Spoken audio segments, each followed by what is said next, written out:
Let's speak to James Dorsey in Singapore. He is a senior fellow in international relations at the Nanyang Technological University. Thanks so much for speaking to us.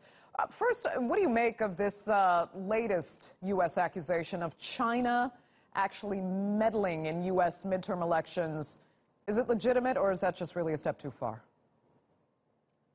I don't think we know. I mean, it's one of two possibilities. One would be that the Chinese are actually doing that.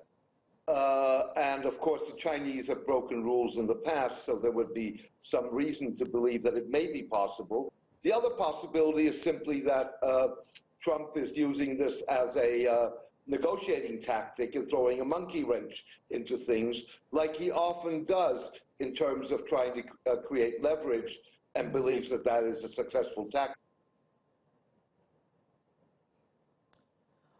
Well, James, if you can still hear me. I think we're having a bit of difficulty with your line. There yes, you are. I can. Good. I just want to get your take then on what you've seen over the course of this General Assembly and watching the United States very vocally bashing multilateralism. I mean, do you think the UN has kind of suffered some irrevocable damage here?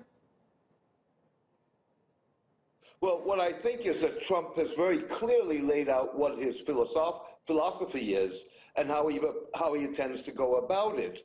Now, the question of whether or not that really damages U.S. credibility remains to be seen. And I think part of that is going to be determined by what happens in the midterm elections in November in the United States.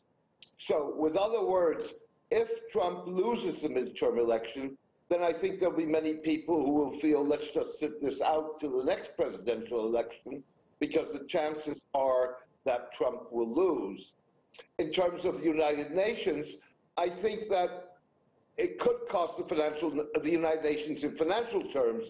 Trump has already indicated that he's going to revisit U.S. funding of the United Nations.